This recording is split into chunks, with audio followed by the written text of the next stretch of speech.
And welcome back, ladies and gentlemen, to the Battle for Third here at the 2018 Garena Premier League. Of course, it is Philippines MSK versus Singapore Sovereign that's currently taking the stage as of what happened earlier. MSK with quite the dominating performance, taking the series 1-0. Let's go ahead and see if Sovereign can mount a comeback, though, as this is a best of 5, so quite a number of games that we still have up ahead. We are going to be your casters, of course, for this game. Arctic at your serve, Sam. With me is Chisto.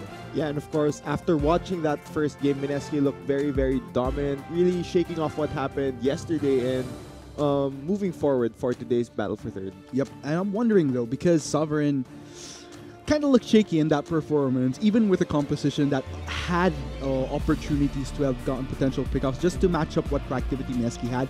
Didn't really show that. Crow was pretty good on that thresh within the earlier phases, but kind of like what I mentioned earlier, there wasn't really as much of a solid follow-up to match that proactivity from the other elements that Sovereign had. So hopefully we'll see a little bit of adjustment in terms of gameplay, but so far MSK looking pretty good. Yeah, I think during that first game, MSK, just from start to finish Arctic, they really looked solid, whereas Sovereign, they were banking on hitting that late game, especially with the Gangplank, Cassiopeia, and the Saya. They were really hoping that the game would extend, but MSK knew that if this game did go past around the 35-minute mark, they would get eventually outscaled, so they really need to end fast, and that's definitely what they did with the way that they played. I'm wondering, though, let's go ahead and see if Sovereign can make an adjustment.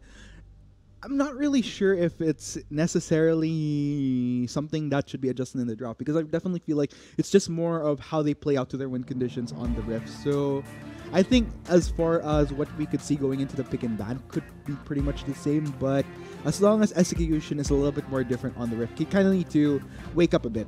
So of course, ladies and gents, for those of you that have just tuned in, all of what is transpiring right now is happening live at the event at Garena World. Pretty big from what I saw in the pictures. A lot of stuff happening there live in Thailand. So let's go ahead and check out what's happening here in Pick and Ban. Yeah, I wonder though, will Sovereign decide to shake things up here by banning something that MSK used to win during the first match? Sejuani will be denied from the jungle, so we won't be seeing Sejuani. One interesting thing to note here that Zac is still left open. And I think Zac was one of the picks that MSK really utilized in their game 1 win, because Jun was able to set up his team with so much pressure. Now Sovereign are playing on the blue side. They have the luxury of first pick. Let's see what Shinsekai decides to go for here. It will be the Okay, a little bit of a hover. Okay, they're they're hovering over different choices here. It might be the Braum, which did work fairly well for TG in that first game. So they will be denying that pick away from MSK's support. Yeah. Now, MSK do have the option of going back to what has been working for them. I wouldn't be surprised to see another Zac pick here coming from Jun. Could be, because looks like MSK, they're really thinking this over, though, because by going for this Braum for Sovereign, a little bit more of a safer pick, I'd say. Doesn't really show what Sovereign will be going for as far as their draft so far. Looks like MSK in exchange gonna go for safer picks themselves with the Caitlyn for Gary as well as. So I wouldn't definitely mind if we're going to be seeing this Zac again from Jun, because in all fairness, Jun made some excellent plays to help MSK spearhead that game earlier during game 1. So looks like that will indeed be allowing. Just going to stick to, I mean, why fix something that isn't quite broken for MSK? And looks like they'll be going for just that. Yeah, and speaking of going for things, Sovereign are hovering over the Lee Sin here. It's actually Suo playing in the jungle, their substitute, so will we be able to see those flashy insect plays if they do decide to lock it in? No, they were just teasing us, Arctic. Yep. None of those flashy plays on the Lee Sin. It will be the Azir picked up here by Sovereign in the mid lane. Exosin does play a lot of Azir, so that's another denial pick from Sovereign, really trying to pinch the pool that MSK has. And at the same time here, okay, so the Jarvan the 4th will be locked in. So it's a little bit more definitive what picks we're seeing here from Sovereign. And I think this definitely gives a better inkling of an idea to MSK as to what they'll be going for as far as what they'll be drafting towards the later parts. But meanwhile, looks like we do see the Talia being hovered over. Mid lane was already picked for Sovereign, so looking at the it would be safer here. Available for Exos on here, it can be the Talia. It could be the Rise, as he does play both champions. It looks like they are pretty much locked into this Talia, so they're going to have that side lane pressure, of course, with the Weaver as well, to be paired with the Zac. Now we're headed into the second banning phase, and one thing that stands out here is MSK have not picked up their support yet, so I wouldn't be surprised to see Sovereign add more bans towards TG.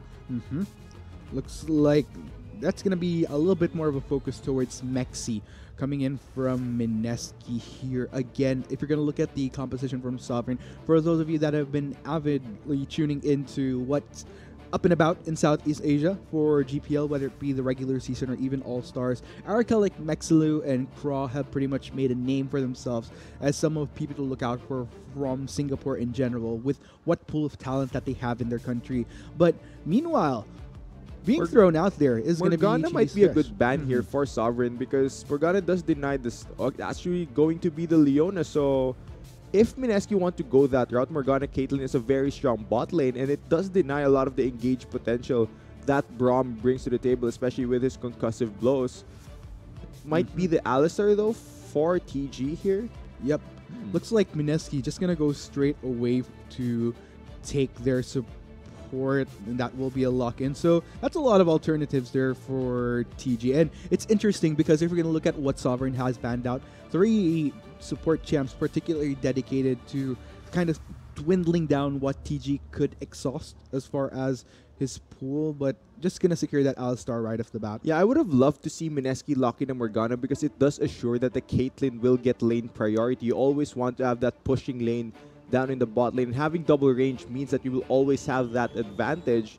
But it looks like they will be deciding to go for the Alistar here. Gonna add more aggression, which is probably TG's trademark. As Mineski, what will Kaigu bring here to counterpick the Sion in the top lane?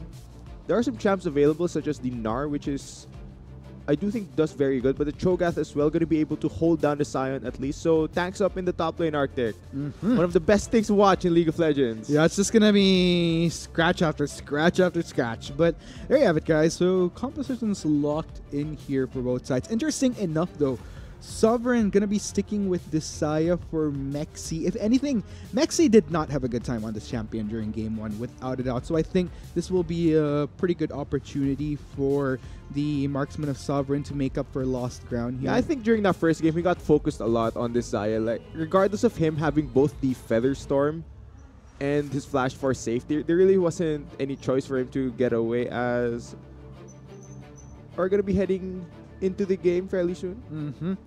But still, looks like wait. Shinsekai and Krab both have Smite and Ignite. Huh. Now, is that the actual summoner spells they're gonna go into the Rift with, or it's a bit of a questionable choice, Arctic, I would say. I mean, for the people watching, you'd wonder why the top laner and support of Sovereign are running Smite and Ignite. We'll just have to wait and see as we head onto the Rift, guys. Are we having like massive flashbacks of seasons past where we actually see the Smite being run in places that they normally shouldn't? But I don't know, man. I mean, considering that this is a battle for third, I guess there is.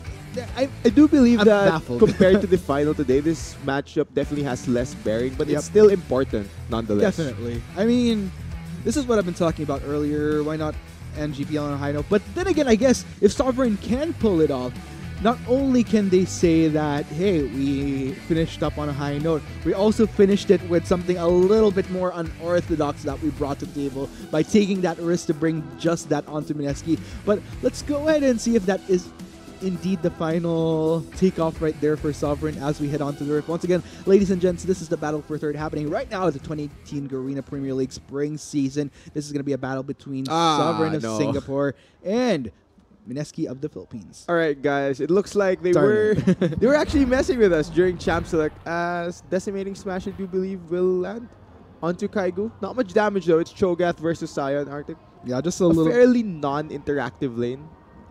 I don't think we'll be expecting much from this lane whatsoever, unless maybe June or Suo makes a practice move towards top. But I still. love wet noodles fights. Yeah, I love wet noodle fights. Like, none of them can actually kill each other until probably Kaigu hitting level 6. It looks like Shinsekai is just having fun. Yep, pretty much. He's just enjoying himself. Same goes for Gary here. I think it's a battle for third. So even with wanting to have a better end to the GPL, still it's not really as high pressure as, let's say, if you're playing in the finals when you're in KLH or Ascension's Oh, position. of course, because that's slot to MSI Arctic, Yep. and that was what all these teams were playing for. As it looks like both junglers will be starting towards the bottom side of the map, signaling that something might want to be set up towards top lane. Yep. So looks like that will be the case though, transitioning towards top side both Suo and Jun. I wonder if they will eventually translate into ganks. I mean, especially in this tankier lane, because without the influence of jungles, I highly doubt that much is going to happen here unless they really go for aggressive trade-offs with the intent of landing first blood or first blood expended, maybe a kill, but we'll just have to see. Yeah, one thing to note though, that from Mineski's draft here, they've drafted a Caitlyn comp where they just want to put 3 tanks in front of the Caitlyn and let her siege these turrets. So I would definitely want to see them play towards his bot side and try and have Gary take the bot lane tower around the 10 to 15 minute mark so that the Caitlyn can begin moving around the map and just constantly sieging and taking objectives, because it's going to be incredibly difficult for Sovereign to get through all of those frontline tanks that Mineski have just to get on towards Gary. Yep. And so far though, looking at what's transitioning here, so as we can see, junglers have already pretty much made it clear. Take note of positioning for Suo though. Just gonna walk by here. We'll spot out June clearing Steal? out this camp. He's gonna go for the steal though. Not a bad way to go. Looks like we'll just have to give that up to June though. Yeah, Not June gonna just risk that. tossing out his arm. Get away from my jungle, it's my Raptors. But still, I mean, I think that's just pretty much indicative of Sovereign, particularly Suo. I'm wondering if we're going to be seeing more of those plays where he tries to deny a few camps here and there from June. But unfortunately, unlucky for him, it was the same transition towards top side. So looks like it won't be a maneuver we'll be seeing of much success for Sovereign anytime soon. Yeah, it looks like Jun was just opting to go for a full clear of his jungle camps. He is hovering around the Krugs here. Now he will go back to base. I wonder though, what does he have? He probably will go back with enough for a Bomby Cinder and then probably head bot lane. But actually, he doesn't have enough to finish the Bomby Cinder, as mid lane seems to be under threat here. Exocide, he doesn't see this yet. Yep, Exos and Yatsa just forced the flash away, but looks like Suo just gonna go straight in. That will be the heal popped out by the mid laner of Mineski. Gets quite a bit of damage. Ooh, Suo almost might have gone down there. I like the idea from Suo where he flashed first and then uses W for the slow. But fortunately enough for Exos, and he was able to juke out of the EQ combo, which would have definitely meant first blood there for Sovereign. So good attempt there, but still, both summoners burned from the mid laner of Mineski. Yeah, and that might be tricky. Suo might be making a round 2 towards that mid lane anytime soon, especially with Exosen on this Talia. Just gonna get quite a bit of a shove out here in that lane as far as the waves coming in from Sovereign is concerned. So I think Exosen might need to balance that out a bit in these next few minutes, unless maybe we see some proactivity of a hover over coming in from June to help balance that lack of safety in the mid lane, but I'm not quite sure if that's going to be working out. He Probably is not ideal. spotted out by a ward that has just timed out. The zombie ward will still continue to track this Zac.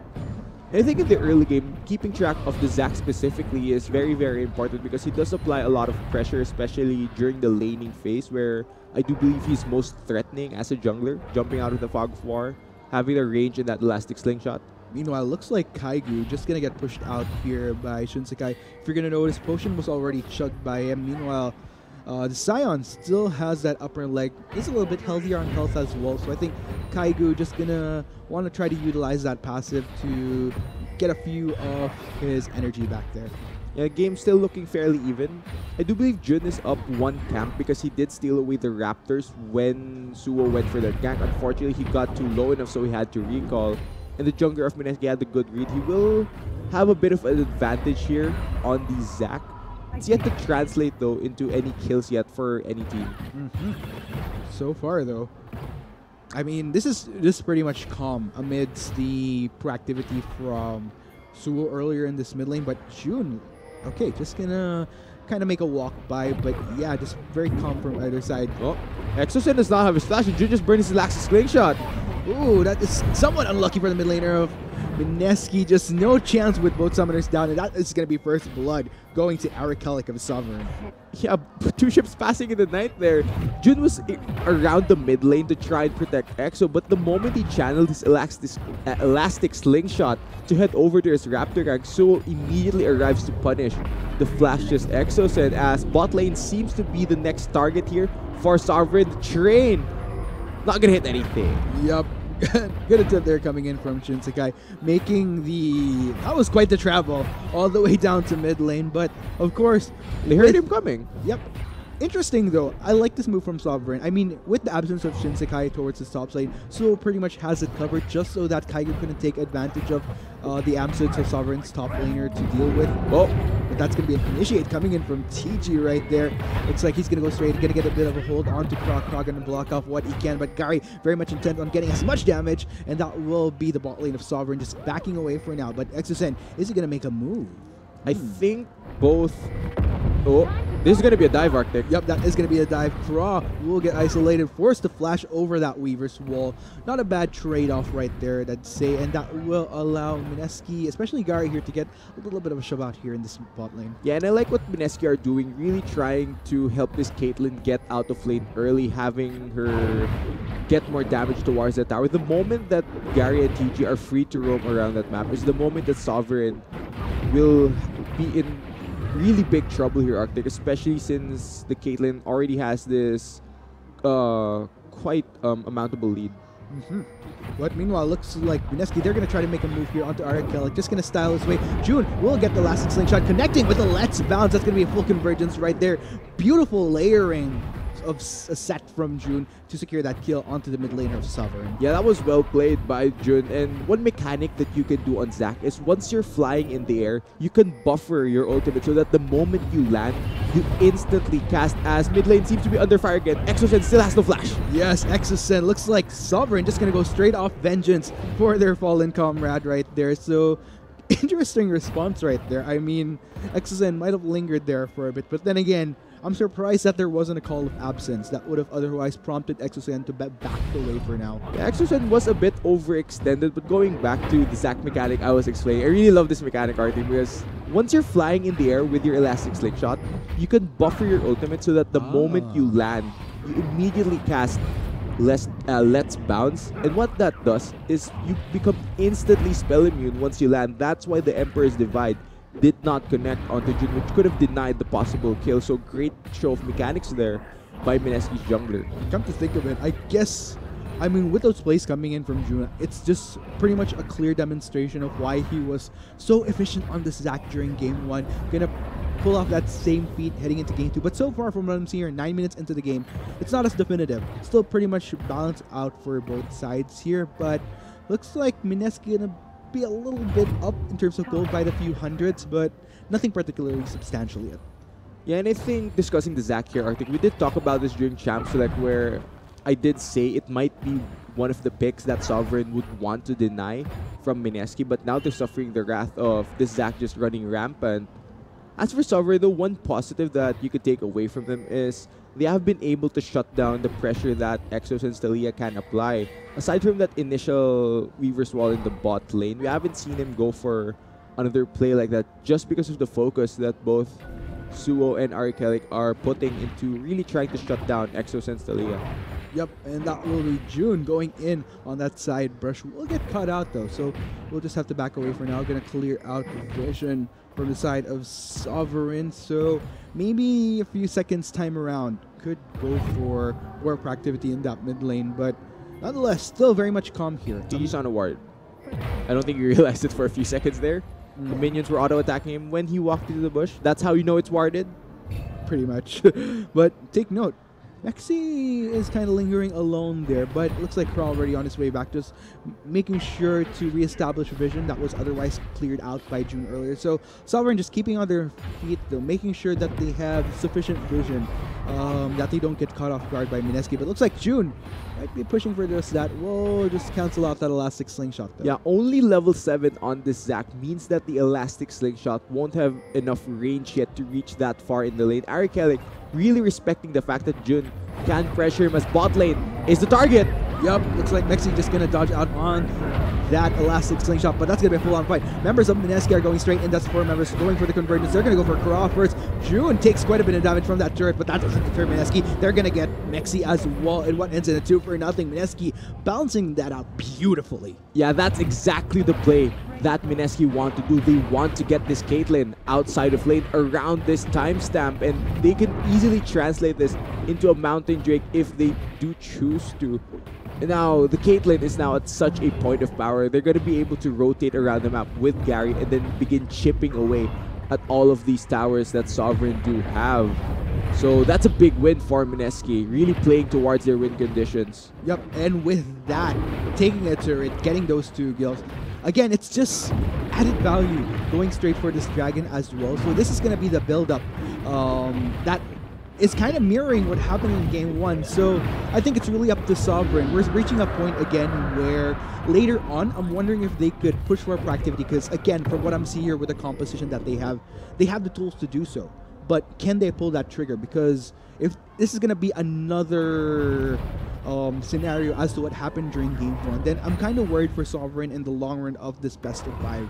Yeah, and you think about it, Arctic, Sovereign, the moment they gave up the Caitlyn in pick and ban, their job was really to try and hold down bot lane and not allow them to take the tower this early. If they were able to stall out a bit longer, that means that Gary wouldn't be at the same point of power. But now, they're gonna have to deal with this Caitlyn moving around the map and sieging their turrets, because with the Mountain Drake as well, Mineski can easily siege down the towers of Sovereign. Okay, so 3-3 equal on the scoreboard. But it's interesting because from what build-up we're seeing here from Mineski, translating not necessarily in the kills, but through what objectives that they managed to take. So from what I'm seeing here as well, I think it's going to be the same maneuver, just sending up towards top lane.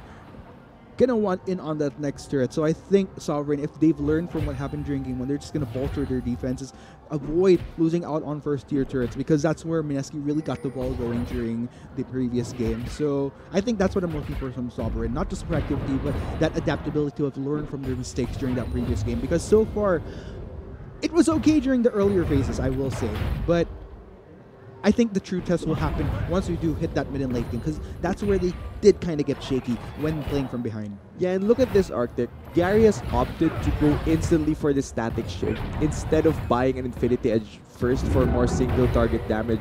With that purchase, he's really prioritizing the pushing potential that Caitlyn has. Having that buffed wave clear with the static shift means that they can push even faster now, as the only way Sovereign can realistically stop this is if they go for an engage. And now they're putting 4 members in the top lane, and I think Arikelik wanted to go for a Shifting Sands combo into a Flash Emperor's Divide, but I think he fumbled a bit on his dash. So quite unlucky there, because that was one way that Sovereign could stop this push from happening.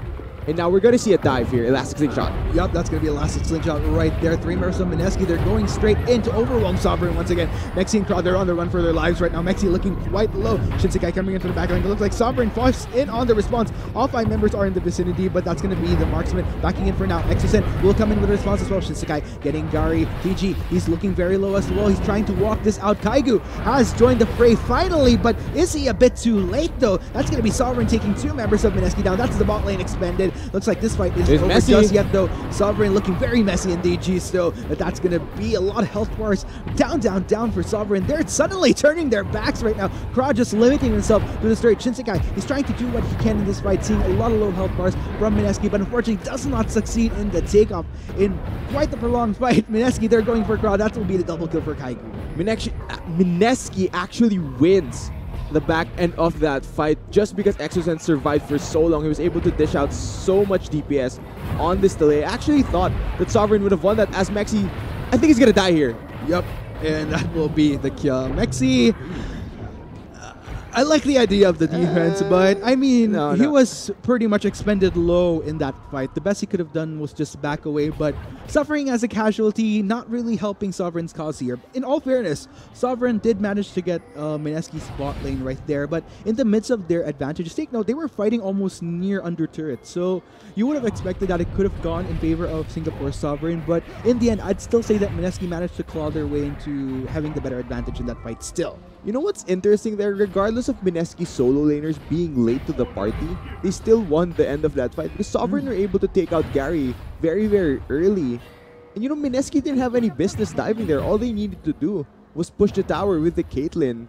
They didn't need to force a fight. They were just pressuring Sovereign into doing something. But since they made the first move, Sovereign were able to respond, but during the end of that fight, just got really, really messy. And Exocen was able to dish out a lot of damage, especially in a tight spot like that with the Talia. It's very easy to aim all of your skill shots. It's very easy for Exocen to kill the members of Sovereign. Yeah, that's actually a good insight, Chisto, because looking at what transpired here for Sovereign, what kind of went RE for them in the later parts was their positioning as well. Like you mentioned, Terran was so clumped up, and not just that, Sovereign themselves, they were clumped up together way too much, just allowed for a better set with this Cho'Gath, with this Talia. So I think that's another thing that Sovereign needs to keep in check here, as far as when fighting in a position that would otherwise kind of be a disadvantage with the composition that Mineski has. Yeah, and Mineski still need to be careful here because Sovereign were able to get a few victories as mid lane is the target. Yep. Ooh. Okay, Arcalic just gonna escape just fine. Yeah, he gets out.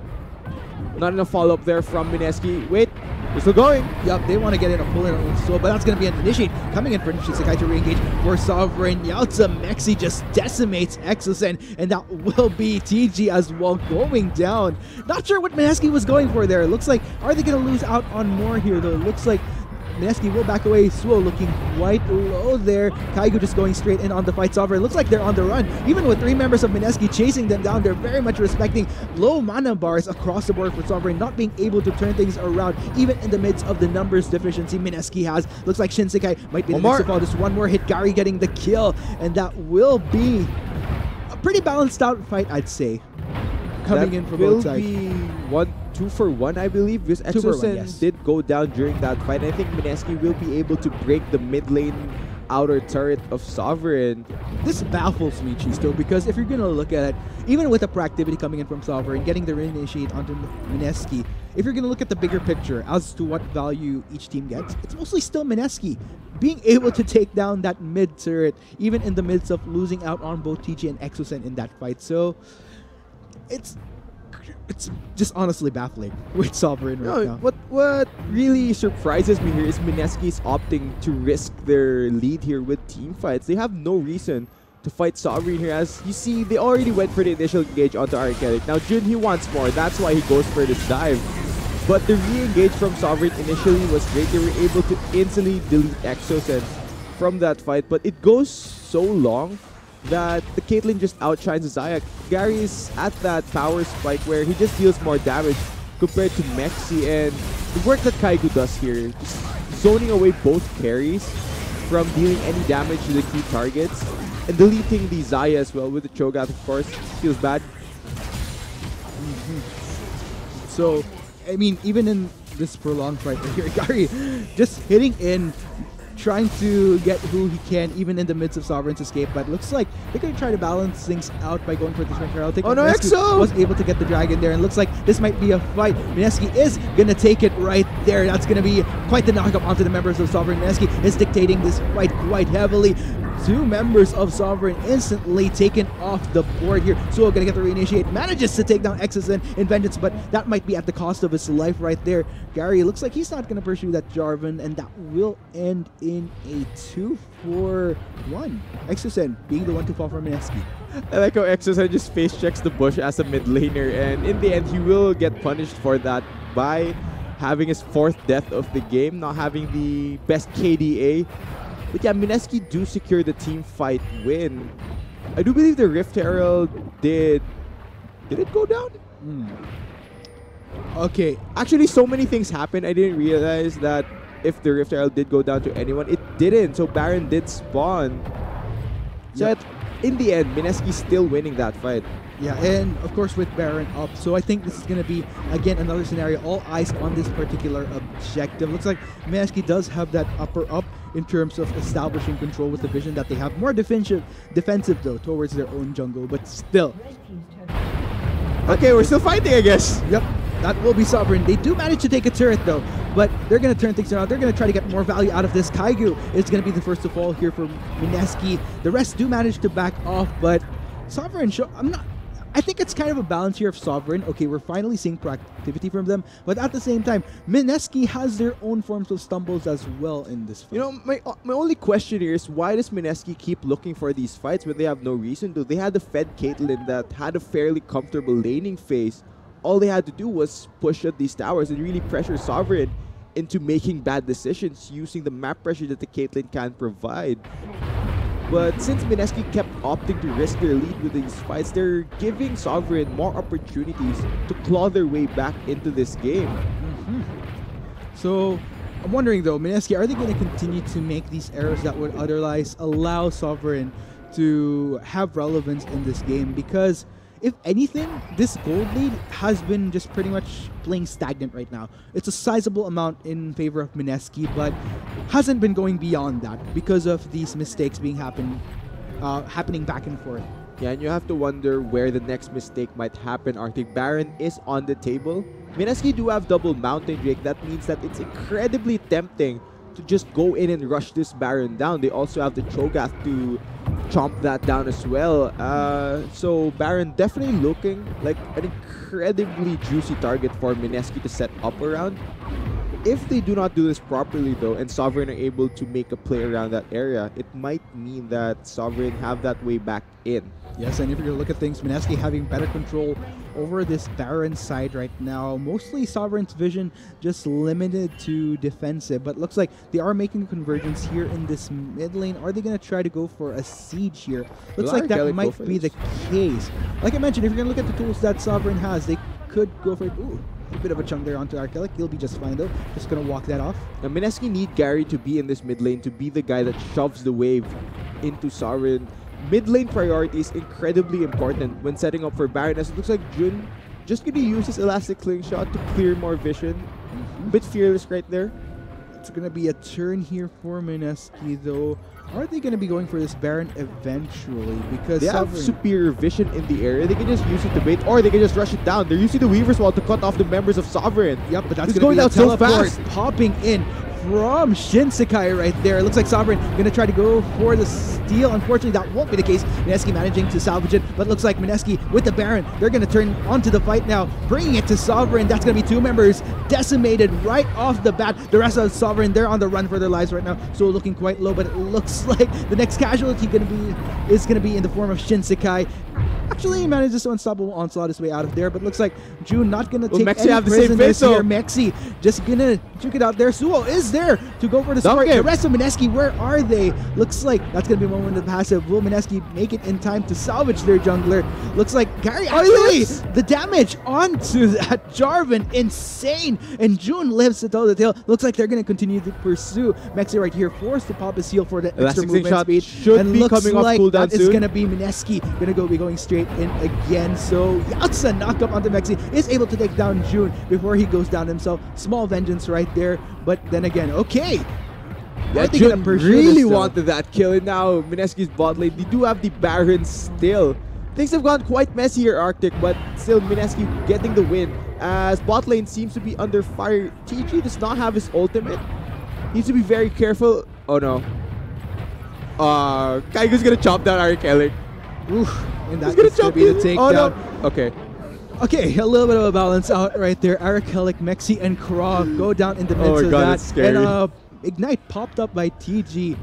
Shinsekai though, okay, it's going to back away. It's going to have to respect this Baron. It's larger than the Sion. So Shinsekai just going to walk out quite safely. Caillou just giving him a scare so that MSK could efficiently take down the second tier turret towards bot lane. So, oh man, Kaigo is stacked off right now. Exosen, I think you may need to run quite a bit. That is an 80 Jarvan that you have to respect. Yeah, but Exosen, can he dish out enough himself? Looks like that's going to be the Cataclysm straight in. And Exosen will manage to flash away though, but he's going goes back straight in. back in. Okay, will he actually get Suo in the process? Okay, just takes a chance right there. Luckily, does not suffer. I love the gamble by Exos. It was either him or Suo, but in the end, none of them are able to actually kill off each other. Baron still did go over to Mineski, and after all that action towards the top side, Cloud Drink was secured. Now Mineski are going to reset. They're going to get so much more items here. They haven't broken an inhibitor yet though, so that is a positive for Sovereign. But I do expect Mineski to break the base in this next push that is coming. But I don't know, Sovereign, they need to hold their ground. I'm just having flashbacks of what's happening during Game 1. I think the primary differences, though, is that it's not as clean coming in from Mineski, and Sovereign, because of that, is able to get their few pickoffs here and there. But if you're going to look at the overall difference, still quite heavy in favor of the Philippine squad, even amidst the mistakes. At the end of the day, does not necessarily deter them from having a better spearhead than Sovereign. Yeah, there are positives as far as Sovereign's lineup goes. If this does go towards the later parts, Zaya and Azir will scale very well. But Mineski have such a huge front line, it's going to be incredibly difficult for their Sovereign's damage dealers to actually go towards both Gary and Exodus. Kra will probably die. Yup, that will be the takedown right there. June will secure the kill for himself. It looks like Mineski, they're going to go full on siege, but not before they take down Shinsekai first. Here comes Exosen Kaigu. gonna see that. That's two members of Sovereign down already. Looks like they're on the run for their lives. This Kaigu just going for the straight off backline. Exosen shoving in two members of Sovereign. Looks like Suo, the only surviving member to tell the tale. Exosen looking quite low. Suo tries to go for that kill, but looks like at the end of the day, with four members down on Sovereign, Mineski can easily go for the picture-perfect finish. Exoset is one hit away from dying though. Oh, never mind. Mineski looks like they will be securing this Game 2 victory. The death timers are still fairly long. TP to let the minion live longer just to ensure the win. Mineski seems to... They want to lock in that the dominant 2-0 here, Arctic. And it looks like Mineski is just going to do just that. Congratulations to the Philippine squad right here. And of course, at that match point so early on in this best of five rather, in this battle for third. So, Sovereign, they have quite a challenge up their sleeve. And I'm wondering, can they go for the reverse sweep? Because Mineski, even amidst those mistakes like we were talking about earlier, was still able to mount a massive lead. Sovereign's still looking shaky. I'm really hoping that we see a recuperation of some sort, but let's go ahead and talk about what transpired. Yeah, I think Game 2 compared to Game 1, a bit more sloppier from Mineski's side. Even though they did win, it wasn't the clean way that they won that Game 1. Some fights there didn't really need to happen. I think that they could have just sieged with the Caitlyn, but in the end, it didn't really matter. As for Sovereign, I think they might want to deny the Zac pick coming from Jun because that's really what's allowed Mineski to set up for majority of these plays. But yeah, it looks like Mineski are now on match point for this battle for third place. So we'll just have to see. Will the Philippine squad, at least, even with the dreams of heading to MSI, not quite within reach, and GPL within Still hurts me. a bit of a better note. I mean, still better than just going into the ultimate slump. Yeah. Or will Resurgent still? Take note, guys, this is a best of 5. Reverse sweeps do happen. Let's go ahead and see if they can make the adjustment later on. Reviewing casters, Arctic Addy Surfam with me is Chisto. This is the 2018 Garena Premier League Spring Season Battle for Third. See you guys in just a bit.